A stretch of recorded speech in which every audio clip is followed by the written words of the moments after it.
जब मैं 8 साल का था, मैंने अपने पेरेंट्स को बताया कि हमारी सीलिंग में एक आदमी रहता है। वो हंस दिए और बोले, मैंने ज़्यादा सोच लिया।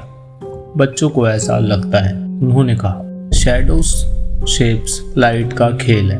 पर मुझे पता था जो मैंने देखा था और वो सच था। ये कहानी है एक 8 साल के बच्चे की, जिसको उसके घर की सीलिंग के ऊपर एक आदमी दिखाई देता था, एक ब्लैक शैडो दिखाई देती थी। आखिर क्या था शैडो के पीछे का राज और क्या हुआ उस बच्चे के साथ।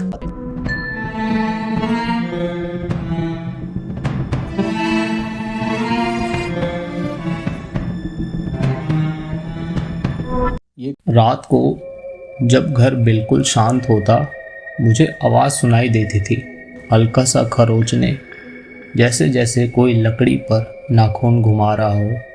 फिर टैपिंग धीरे धीरे एक रिदम में, सीधा मेरे कमरे के ऊपर से। मैंने पापा को बताया, पर उन्होंने कहा कि चूहे होंगे। वो खुद एटिक में गए, टॉर्च जलाकर सब जगह देखा यहाँ कोई नहीं रहता बेटा।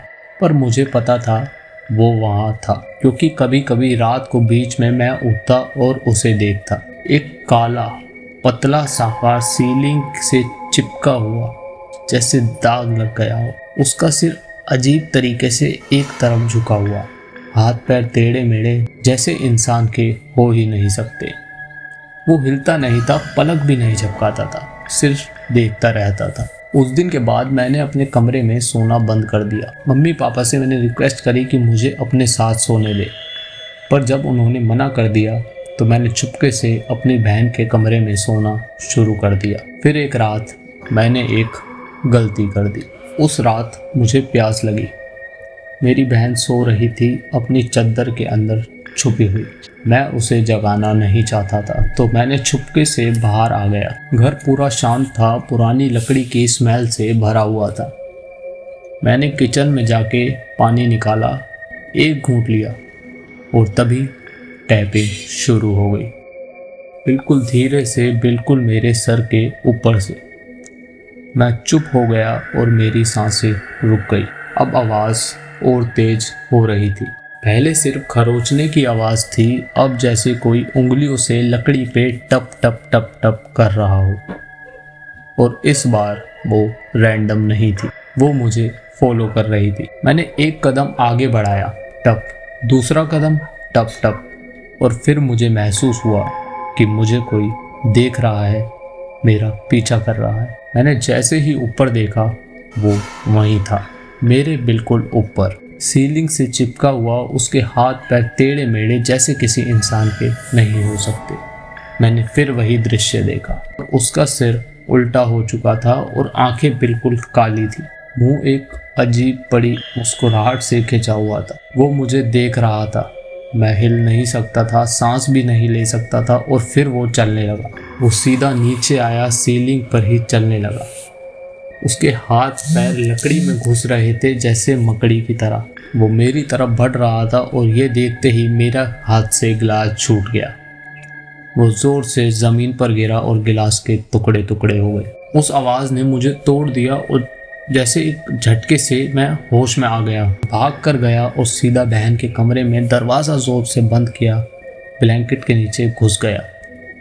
सारी रात आंखें बंद करके पड़ा रहा, डर के मारे कान लगाकर सुन रहा था, पर दोबारा कोई आवाज़ नहीं आई। सच्चाई जिसने सबको हिला दिया।